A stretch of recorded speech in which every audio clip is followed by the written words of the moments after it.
Allez, bonjour à tous, j'espère que vous allez bien. Aujourd'hui, analyse du marché, on va faire une grosse update, il y a pas mal de choses à dire. Ça fait une semaine que j'avais pas tourné de vidéo, j'ai pris une petite pause de mon côté. Ça faisait 6 mois que j'avais pas pris de pause, que j'étais toujours devant les écrans à trader, à investir, à vous tourner des vidéos. Donc j'ai pris une pause, même si je suis jamais 100% déconnecté, hein. Ça m'arrivait de une demi-heure, 1 heure par jour d'être quand même devant les écrans, devant les graphiques. Je continue bien sûr à vous faire des updates, pas sur YouTube mais sur le Discord, avec des audios de 5-6 minutes environ. Je vous faisais tout simplement une update de marché.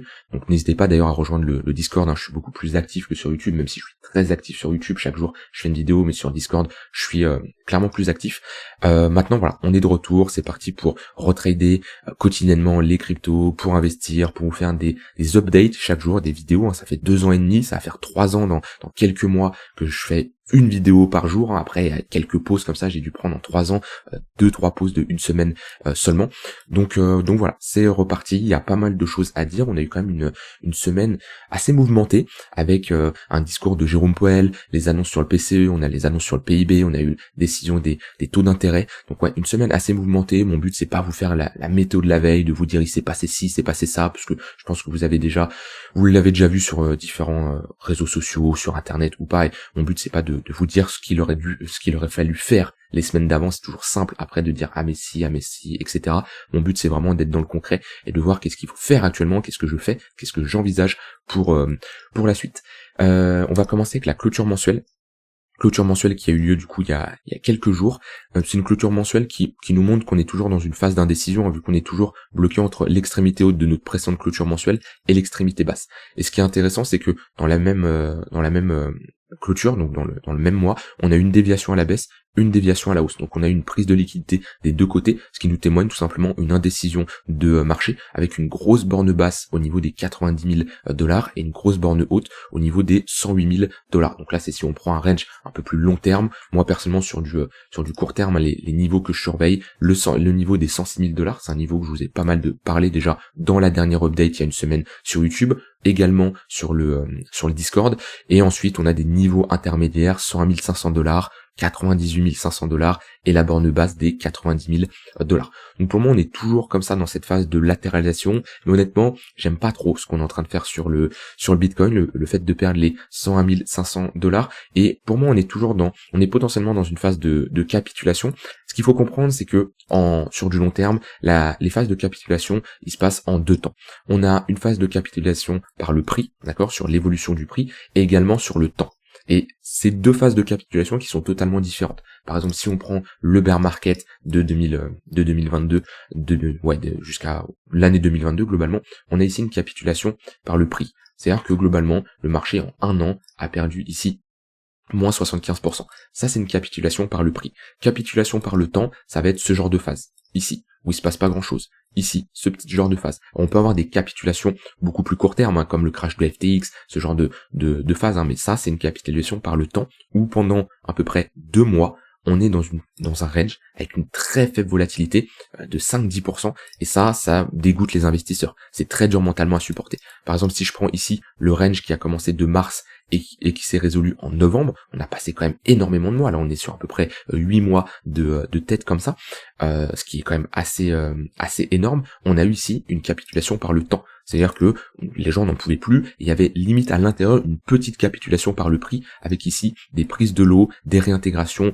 également ici prise de l'eau, réintégration. Donc ça c'est une grosse capitulation par le temps, parce que pour des gens qui sont arrivés après un Bitcoin qui ait fait un nouvel ATH ici, des nouveaux investisseurs, passer 8 mois dans une phase de latéralisation comme ça, c'est dur, et il y en a beaucoup qui ont capitulé. Et là actuellement, on est dans une phase où pour le moment, sur Bitcoin, je parle pas des altcoins, je parle uniquement sur Bitcoin, on est toujours sur une phase de capitulation par le temps, où le marché latéralise, on va dire punit les plus impatients, ceux qui font n'importe quoi, ceux qui se positionnent n'importe comment. Par contre, ça fait un moment qu'on n'a pas eu une capitulation par le prix. Une capitulation par le prix, c'est pas seulement ici comme on a eu une baisse de moins 15%. On est sur des baisses beaucoup plus importantes. Si je prends déjà du sum au point le plus bas, ici on est sur un moins 33%. Si je prends des gros bear market on est ici sur des moins 75%. Je dis pas que le Bitcoin va faire ça. Je dis juste que cette phase de capitulation par le prix, ça fait un moment qu'on ne l'a pas eu. Et moi, je vous l'ai dit déjà, lorsqu'on a eu ici une tentative de break par le haut sur le Bitcoin, qu'on n'a pas réussi à break, je vous ai dit attention, méfiance. Méfiance, c'est pas quelque chose que j'aime voir en général quand on a comme ça une prise de liquidité. Et je vous avais parlé que un niveau qui doit absolument tenir, et là c'est pour ça ce que je vois actuellement, j'aime pas particulièrement ce que je suis en train de voir, c'est qu'on est en train de perdre le niveau des 100 000 $. Le niveau des 100 000 $, si je mets ici une ligne vers les 100K, c'est globalement ce niveau-là. Je vais la mettre en plus grosse, hop. Tac. C'est globalement ce niveau-là. Ce niveau-là, on a très peu eu de l'acceptation au-dessus. C'est-à-dire que à chaque fois qu'on est passé au-dessus, on a eu soit des rejets vendeurs, on en voit, il y a un ici, on est passé au-dessus, on a rapidement eu un ravalement baissier, là on a eu un break, on a directement réintégré, break, réintégration, donc on voit que c'est un niveau où on n'a pas eu spécialement, ça n'a pas spécialement été un niveau de support. C'est-à-dire qu'on l'a pas spécialement travaillé. À chaque fois qu'on passait au-dessus, soit on avait une réaction vendeuse immédiatement, soit on consolidait légèrement au-dessus, mais on repartait directement. Il n'y avait pas ce niveau-là qui faisait office de support pendant pas mal de fois. Ici, c'est la première fois où on est passé au-dessus et on voit qu'il a fait office de support pas mal de fois. 1 fois, 2 fois, 3 fois, 4 fois, 5 fois. C'est un niveau où, à ce niveau-là qui faisait office de résistance, on le voit à ce niveau-là, il faisait office de résistance, on a réussi à le flip en support. Donc, on pouvait dire qu'il y avait, et on peut encore actuellement le dire, qu'on a de l'acceptation au-dessus des 100 000 $. Ce qui veut dire que les acheteurs défendent ce niveau-là. Et c'est un niveau très important parce que c'est un chiffron psychologique qui a fait office de résistance, c'est normal, c'est un gros chiffron psychologique qui est surveillé depuis des mois, voire des années, hein. C'est comme les 10K, c'est comme les 50K, mais les 100K c'est un symbole sur le Bitcoin. Donc on l'avait accepté et je vous avais dit clairement que après une tentative de break par le haut, le fait d'avoir une prise de liquidité et de réintégrer les 100K, pour moi ça serait un signal assez bearish et qui dans ma stratégie, j'envisagerais tout simplement de réduire mon exposition sur les cryptos. Donc j'inclus pas spécialement Bitcoin, mais ça va être me débarrasser par exemple des cryptos, de certains airdrops que j'ai pu bénéficier, ça va être de réduire mon exposition sur des cryptos où je suis investi depuis des mois voire des années, prendre mes profits sur certaines cryptos. Voilà, ça va être réduire globalement mon exposition. On va y revenir par la suite, mais globalement on peut jamais anticiper si on est sur un top de marché. C'est-à-dire qu'il y en a beaucoup qui font l'erreur de se dire oui, je vais prendre mes profits quand ça sera le bear market, quand on sera sur un top de marché long terme. Sauf que ça, on peut jamais le savoir. Et un top de marché long terme se construit par des tops de marché court terme. Et là, pour moi, on est potentiellement sur une phase de distribution pour aller plus bas. Alors, c'est jamais soit tout blanc, soit tout noir. C'est-à-dire que moi, dans ma stratégie, jamais je vous dirais oui, c'est sûr que c'est un top de marché, c'est sûr on est en bear market, vendez tout. Non, parce que j'en sais rien. Et c'est juste des probabilités avec tout simplement ce que je vois à l'instant T. Mais ce que je vois à l'instant T me dit dans ma stratégie de réduire mon exposition. Et souvent, l'erreur qui est également faite, c'est dans votre exposition balance cash crypto, c'est-à-dire que là, vous avez 0% de crypto et ici, vous avez 100% de crypto. L'erreur qui est souvent faite, c'est de se dire soit je vends tout, soit je all-in. C'est-à-dire soit vous êtes 100% crypto, soit vous êtes 100% cash. Et ça, c'est une très grosse erreur. Et il y en a beaucoup qui fonctionnent comme ça. C'est-à-dire qu'on va avoir un marché qui va évoluer, quelqu'un qui va par exemple rentrer ici, ok, le marché va continuer à évoluer, la personne va prendre ses profits ici, mais à 100%. C'est-à-dire que là, elle all-in, et ici, elle sort à 100%. Et peut-être que le marché va corriger, tant mieux. Cette personne, par exemple, si elle re-all-in ici, eh ben, elle a fait une plus-value, et elle a pu, clairement, rentrer à 100% ici, sortir à 100% ici, et re-rentrer ici. Donc, elle a augmenté son bac de crypto, puisque le marché a baissé, d'accord? Et, admettons qu'on a une nouvelle jambe haussière. Sauf que cette personne fait la même, elle ressort à 100% ici. Et on a un marché qui fait ça. Et cette personne ne re-rentre pas à nouveau. Et ben, on peut se retrouver à FOMO et à acheter potentiellement un top de marché quand c'est beaucoup trop tard. Et c'est pour ça, ce curseur d'exposition, il est très important. Et jamais je fonctionne en étant 100% crypto ou 100% cash. En fait, c'est des paliers en fonction de ce que je vois sur le marché, ce que me donne le marché comme signaux, hein. Et après, c'est bien sûr, c'est des probabilités. Et je réduis ou j'augmente ce curseur d'exposition en fonction de ce que je vois. Et actuellement, je suis dans une phase où je réduis mon curseur d'exposition en crypto. Moi, je suis investi depuis un moment sur les cryptos et j'ai fortement acheté le bottom de 2023 avec un Bitcoin, j'ai un prix moyen d'achat vers les 25 000 $. Ether, j'ai un prix moyen sous les 1800 $, même si Ether, oui, c'est pas la crypto qui a le plus performé. Solana, j'en ai acheté à 40 $. Donc clairement, je suis investi depuis un moment. Mais mon but, c'est pas de tout sortir d'un coup. Parce que si je sors d'un coup, je passe 100% cash. Et le marché, il fait ça. Je fais quoi? je m'assois sur un x2, x3, voire plus. Non, et c'est pour ça c'est un curseur d'exposition. Donc maintenant, ce curseur d'exposition, comme je dis, je l'ai déjà commencé à le réduire légèrement avec des positions qui, j'avais beaucoup moins de conviction sur certaines, et au vu de ce genre de pattern que je vois sur le Bitcoin, je préfère réduire dans un premier temps, dans l'ordre de priorité, les positions où j'ai le moins de conviction, parce que ce qui vous fait tenir un bear market, et ça c'est très important, c'est les convictions que vous avez dans le marché. C'est vraiment les convictions que vous avez dans le marché. Quand vous avez un moins 75%, ceux qui sont toujours là après un moins 75%, c'est ceux qui ont des convictions, d'accord? Et si vous avez des positions où vous n'êtes pas spécialement convaincu, c'est là où vaut mieux, selon moi, les sortir. À partir du moment où vous n'êtes pas à l'aise avec une position, la meilleure chose à faire, c'est de vendre. Que vous soyez en profit ou pas, c'est la meilleure chose à faire. Et j'ai clairement commencé à prendre des profits, clôturer des positions sur par exemple sur des airdrops que j'avais, des positions que j'avais sur un moment que j'avais pas spécialement de conviction, mais que je gardais comme ça. J'ai fait un petit ménage, moi, dans mon portefeuille. Et là, en fonction des clôtures qui va arriver dans les prochains jours, déjà si on a de l'acceptation, là on est en train de perdre le tunnel 4 heures, qui est en général quelque chose qu'on veut éviter de voir pour une tendance moyen long terme. Donc voilà, si je vois qu'on continue à avoir de l'acceptation, déjà hier on a un break, on passe sous ce niveau-là. Aujourd'hui on a un début d'acceptation, vu qu'on voit qu'on a ici une tentative de réintégration vers les 101 400 $ avec cette mèche, on n'arrive pas à réintégrer. Si je mets ici le volume profile, c'est notre value area low, on voit à ce niveau-là, vous voyez, hop, là on a notre bas de notre value, c'est notre value area low tout simplement, c'est en général une zone qui fait office de support, sauf que si on passe en dessous et qu'on a de l'acceptation, en général ça nous montre qu'on a un déplacement de la valeur, et qu'on est en train de break ce range par le bas. Donc tout ça, c'est des signaux qui m'invitent à me protéger. Maintenant, on va peut-être me poser la question, Nico, si tu sors du marché à ce niveau-là, pas à 100% comme j'ai dit, je réduis mon exposition, et j'ai toujours, en toute honnêteté, j'ai toujours une exposition en crypto qui est supérieure à 50%. C'est-à-dire j'ai plus de 50% de crypto comparé à mon cash. Si on prend une balance cash crypto, j'ai plus de crypto que de cash. Maintenant, ça va dépendre de comment évolue le marché, mais je suis plus comme à un moment 80% crypto, 90% crypto, où j'avais une forte exposition pendant cette hausse, même encore à ce niveau-là, j'avais une forte exposition. J'ai préféré la réduire de mon côté. Maintenant, on va peut-être me poser la question, ok, si tu prends tes profits ici, tu augmentes ton cash pour potentiellement re-rentrer plus tard, quels sont les niveaux que tu surveilles sur le BTC? Sur le BTC, moi, il y a deux niveaux qui sont très simples à mes yeux si on y va. Alors, 90 000 $, ça peut être une première zone pour éventuellement re-rentrer, mais on est vraiment sur du court terme. Pour moi ici, c'est pas la zone idéale. Sur du long terme, je ne dis pas qu'on va y aller. Et comme je dis, quand on a comme ça des tops de marché, personne peut prédire où on va aller. Le but, c'est jamais de prédire si on y va. Et je peux pas vous dire, oui, le Bitcoin, c'est sûr, il va aller à 70 000. C'est sûr, il va aller à 30 000. J'en sais rien. Par contre, je peux prévoir des zones où le marché est susceptible de bottom si on y va. La première zone, elle est très simple. 70 000 $. C'est le précédent TH. Si je mets un retracement de Fibo, c'est les 0,382. C'est la première zone où Bitcoin, pour moi, aurait des chances de réagir. Et ça serait une première zone intéressante pour se positionner sur du long terme. On serait sur déjà une capitulation, hein, clairement, on serait sur un moins 35%. Donc les altcoins, on serait sur des baisses beaucoup plus importantes. On serait sur cette grosse phase de latéralisation qui a duré 8 mois. Donc là, clairement, c'est une bonne zone, comme je dis, pour se positionner. Donc moi, je re-rentrerai ici sur le Bitcoin si on a un premier niveau. Et sur Bitcoin, je ne suis pas rentré depuis un moment. Mes derniers achats, j'en ai pris ici, j'en ai pris là, j'en ai pris là, j'en ai pris pas mal.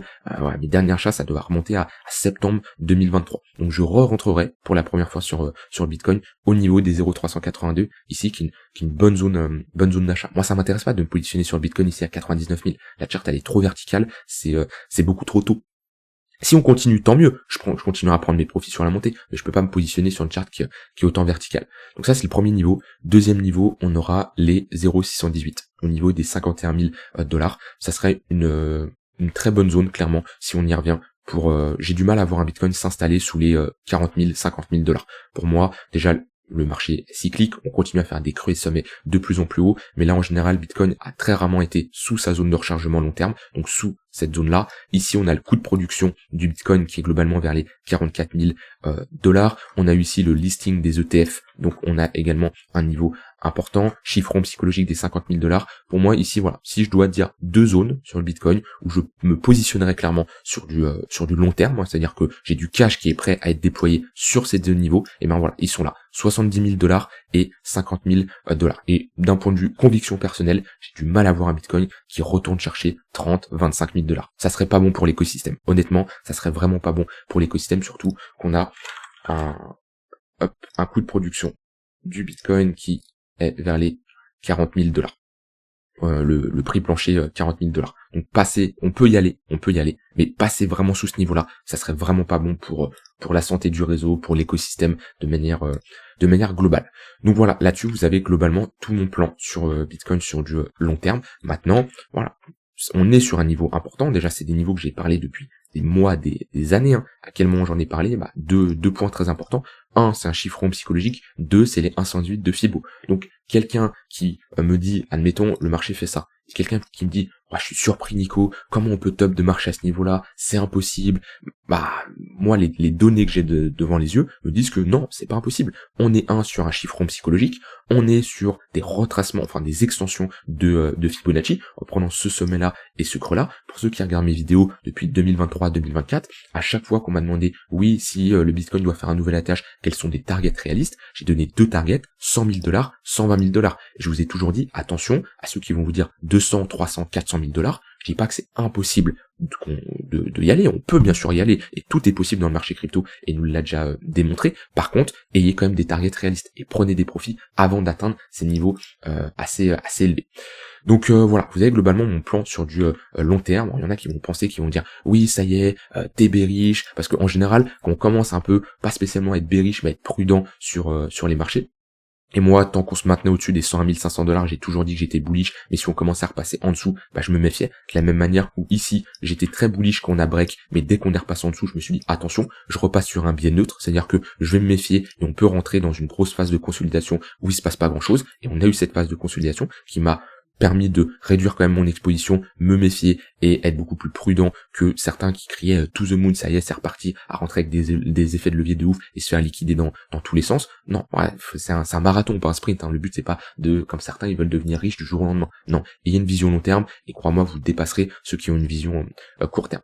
Maintenant, voilà, repasser sous les 101 500 $, comme je dis, moi ça m'indique à de la prudence dans les prochains jours, prochaines semaines. Maintenant, si on a une réintégration dans les prochains jours, et tant mieux. Le but c'est pas d'être borné, c'est-à-dire d'être soit 100% boule, soit 100% bear et ne jamais changer d'avis. On change d'avis en fonction de ce que le marché nous donne. Le marché réintègre des niveaux, il casse des résistances, on repasse boule, il casse des supports, on passe bear. Et le but c'est pas, comme je dis, c'est pas toujours soit 100% noir, soit 100% blanc. Non, on s'adapte avec ce que le marché nous donne et on a cette flexibilité de changer d'avis assez rapidement. Il faut pas être borné, c'est en trading investissement, faut pas être borné, sinon ça va jouer contre vous. Donc voilà, Bitcoin sur du long terme. Maintenant sur du plus court terme, moi j'ai clôturé un trade que je vous avais partagé, que je le remonte, trade que je vous avais partagé la semaine dernière, parce qu'on était sur un niveau important, 106 000 $. On a vu ici une prise de liquidité, réaction vendeuse. C'est un setup tout simple. Je suis sur un niveau de résistance, j'ai une tentative de break par le haut, échec. J'ai une réaction vendeuse, je me positionne en tant que short parce que je me positionne dans le sens de la réaction et je vais chercher l'extrémité opposée puisque là on était entre deux bornes. On voit bien sûr les deux bornes du range. Donc voilà, TP total, ça me fait un bon trade, 4,76 le trade. J'ai un risk reward beaucoup moins important parce que j'ai eu un TP partiel à 50%, mais un bon trade puisque mon risque était beaucoup plus important que d'autres trades au vu de ma conviction dans ce type de trade. Après c'est des probas, on ajuste son risque qu'on prend sur un trade en fonction de son setup, de ses convictions et d'autres paramètres également, mais je prends pas du 15% de risque là-dessus, mais comparé à d'habitude où sur un trade je peux prendre du 0,5, 1% de risque, ici j'ai pris 1,25. Donc voilà, certains ils vont dire tu prends que 1,25, moi je trade avec 10-15% de risque. Comme je dis, c'est pas un sprint, c'est un marathon. Moi je peux enchaîner 3, 4, 5 pertes d'affilée, sans problème, sans que ça m'affecte. Parce que c'est comme ça fait partie. Si tu risques 10% par trade, tu perds 5 trades d'affilée, t'as 50% moins de ton capital. Ton capital est divisé par 2. Moi, c'est pas ce que je veux, parce que ça m'arrive de prendre 4-5 trades d'affilée, c'est tout à fait normal, et en trading, si vous pouvez pas accepter de prendre 3, 4, 5 pertes d'affilée, faites pas du trading, c'est pas possible, parce que ça fait partie du processus, c'est normal, tout le monde perd des trades, sauf que si 5 trades, ça vous divise votre capital en 2, vous allez pas tenir sur le long terme, parce que mentalement déjà, si demain en 5 trades, je divise mon capital en 2, je vais pas être très bien, et ça, c'est la gestion du risque, et c'est important. Il y en a beaucoup qui se concentrent juste sur l'analyse technique, la gestion du risque est limite plus importante. Maintenant, Bitcoin sur du court terme, globalement, on a des moyennes mobiles court terme qui crossent à la baisse. On a un 15 minutes qui est passé sous le 1 heure. On a le 5 minutes qui lit bien la tendance baissière depuis le 31 janvier. Depuis cette baisse, on voit bien que le tunnel 5 minutes fait office de résistance. Dès qu'on a des pullbacks, à chaque fois, on se fait rejeter. Donc on a une bonne pression baissière pour le moment. Clairement, sur du court terme, moi, dès qu'on a des replis, je short dans les prochains jours. Si on revient chercher tunnel 15 minutes, si on revient chercher tunnel 1 heure, j'ai des réactions vendeuses, j'ai des setups qui s'enclenchent, je vais clairement chercher des shorts, puisqu'on a clairement une dynamique qui est baissière. Maintenant, si on a un fort flux, si on repart d'un coup comme ça, bien sûr, ça c'est pas une réaction baissière, parce que dans mes zones qui m'intéressent, tunnel 15 minutes, point pivot daily, je veux une réaction vendeuse. Si on repart d'un coup, je prends l'exemple, c'était à quel moment qu'on était reparti fort, je me rappelle plus, est-ce que je l'ai, voilà, par exemple ce genre de scénario. Vous voyez, on a, je vais enlever les points pivots, vous voyez, on a une bonne dynamique qui est haussière, un 15 minutes bien orienté à la hausse. On perd le 15 minutes, on a un 5 minutes qui crosse à la baisse, certaines personnes pourraient se dire, moi, si on pull back le 15 minutes, je cherche des shorts.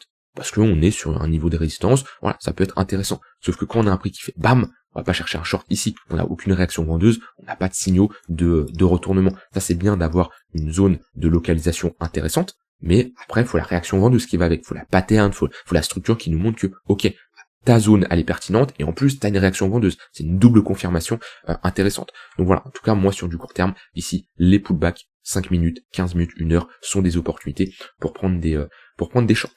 Et voilà, après je vais surveiller des niveaux de support intermédiaires pour potentiellement jouer des replis, mais les 3 gros niveaux de support qu'il faut surveiller, 101 500$, 98 500$, et ensuite 91 000, 90 000$. On n'est jamais au dollar près, d'accord? Mais c'est des zones d'intervention. Attention à ne pas mettre juste un trait comme ça et à se dire, si on passe à 1$ en dessous, ça y est, c'est break. Non, on fonctionne toujours par un niveau d'intervention. Voilà, vous avez globalement mon avis sur le Bitcoin sur du court, moyen, long terme. Si j'ai manqué des choses, si vous avez besoin de plus d'explications, n'hésitez pas à m'envoyer un message privé, que ça soit dans le Discord, que ça soit sur YouTube. Vous pouvez tout simplement échanger et je rentrerai un peu plus dans les détails s'il y a des choses que vous n'avez pas compris, si vous avez besoin de plus d'informations. Ça sert à rien de venir me demander, me dire, Nico, est-ce que tu penses que dans 1 heure le marché va monter, va baisser? Je n'anticipe jamais ce que fait le marché. Mon but c'est pas d'anticiper, c'est de réagir à ce que je vois et à ce que j'ai sous les yeux. Donc voilà, si je dois vraiment résumer, honnêtement sur Bitcoin, ça m'invite à être prudent. Je commence pas à dire ça y est, top de marché à 100% confirmé, on repart chercher des niveaux bas. Ça serait le cas si on commence à passer sous les 90 000$, parce que là on aurait une pattern de retournement, mais ça m'invite à la prudence et à réduire mon curseur d'exposition. Encore une fois, réduire mon curseur d'exposition, c'est pas tout vendre, c'est prendre des profits sur certaines cryptos, enlever les cryptos où j'ai moins de conviction, parce que mon but c'est pas, si on a un moins 50, moins 60%, d'holder des cryptos qui m'intéressent beaucoup moins, et même dans tous les cas, réduire mon exposition pour avoir du cash si on a une baisse. Ça c'est vraiment important, il y en a qui font l'erreur d'être 100% crypto, quand on a des baisses, ils peuvent pas rentrer en position. Voilà, j'ai pas mal parlé sur le Bitcoin. Ether, globalement, il n'a pas spécialement bougé en une semaine. On est toujours dans un range, un gros niveau vers les 3400$. Et on a pas mal consolidé au niveau des 3200, mais globalement ici, notre bad range, il est plutôt ici. On voit que on fait du ping-pong entre 3000$, 3400$. On est entre deux extrémités. Honnêtement, Ether, s'il revient chercher 2800$, c'est un niveau intéressant pour rentrer en position. Par contre, c'est un niveau qui doit tenir. Si Ether, il commence vraiment à repasser sous les 2800$, on aurait de grandes chances d'aller chercher ici les 2100$. Et aller chercher les 2100$, ça voudrait dire tout simplement que on va chercher nos zones de rechargement de short. Si je mets un Fibo ici, zone de rechargement de short, on se fait rejeter. On a ici une structure de top. Ça nous montre que Ether n'est plus en tendance haussière sur du long terme. Ether est dans un gros range qui aura commencé, on va dire 2020 jusqu'à un top de marché 2021 et qui se prolonge depuis 5 ans, 4-5 ans, un gros range. Ether ne serait plus en tendance haussière, ce qui serait quand même assez bearish. Donc c'est vraiment un niveau qui doit tenir. Si on commence à aller sous les 2700$, sur Ether ça serait vraiment pas bon. Et la grosse résistance, ça change pas sur Ether, 4000$. Maintenant, il reste toujours plus faible que le Bitcoin. On voit qu'il continue à glisser. C'est là l'importance d'attendre une pattern de retournement pour avoir une confirmation. C'est-à-dire qu'on glisse toujours. On est toujours dans cette dynamique qui est baissière. C'est-à-dire que oui, on arrive sur des niveaux de support, ça c'était un niveau de support, ça c'était un niveau de support, on a d'autres niveaux de support par la suite, sauf que sur un niveau de support, on veut une réaction acheteuse, on veut une pattern de retournement, une structure comme une épaule tête épaule inversée, une pattern en W, quelque chose qui nous montre que, ok, on inverse notre dynamique, qu'on regarde comme ça le top de marché ici qu'on a eu ici une grosse phase de distribution, on a fait des sommets de plus en plus bas, on est revenu chercher des niveaux de support, sauf que vraiment, le signal a été donné quand on a eu cette pattern de retournement. Et la pattern de retournement, elle a eu lieu ici. Creux, hop, creux, sommet, creux plus haut que le précédent, sommet plus haut que le précédent. Ça, clairement, c'est une pattern qui nous montre, voilà, on a ici un retournement de marché, ce qui n'est pas spécialement le cas pour le moment. Donc pour avoir un Ether qui surperforme le Bitcoin, il nous faut cette pattern de retournement, ce qui est beaucoup trop tôt pour le moment, donc vaut mieux patienter. Maintenant, Ether, comme d'habitude, je ne le trade pas spécialement parce que je préfère me concentrer sur Bitcoin, voire d'autres altcoins qui sortent du lot. Au niveau des altcoins, on n'a pas spécialement d'altcoin qui sort du lot. Moi, je surveille Hype parce que c'est un projet, une crypto qui peut bien performer, et comme je l'avais dit dans le Discord, il y a une bonne communauté, ça reste un projet solide. Maintenant, mon but, c'est pas de me positionner n'importe comment. La chart, elle est assez jeune, mais c'est une crypto que je vais surveiller pour les prochaines semaines, prochains mois, en fonction de comment le marché évolue. Vous voyez, je vous parle de réduire mon exposition, c'est pas pour me positionner n'importe comment non plus. Mais en tout cas, si je devais me positionner sur certaines altcoins, je surveillerais par exemple Hype. Il y a AAV, j'en ai parlé depuis des semaines, des mois, mais pour de l'investissement long terme, je préfère avoir un retracement vers les $180, ça serait des bonnes zones. Pareil, je dis pas qu'on va y aller, je dis juste que c'est les zones qui m'intéressent pour me positionner. Puis après, des cryptos qui étaient fortes, on en a parlé depuis un moment, c'est-à-dire que chaque jour on fait ce travail de regarder les cryptos qui sont fortes, les cryptos qui performent bien, pour tout simplement faire de la continuation de tendance, se positionner là où il y a un flux, là où il y a un momentum, et on voit que des cryptos qui étaient fortes, je pense par exemple à SUI, je pense à ENA, sont devenus faibles.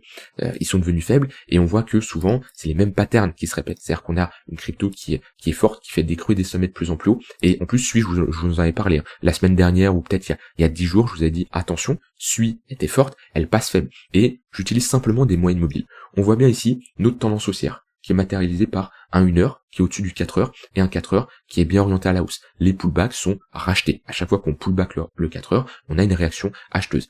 Et c'est là, franchement, là, ce que je vous montre, c'est utile sur SUI, mais c'est utile sur toutes les altcoins, où vous avez un break, un flux haussier, où vous faites de la continuation de tendance.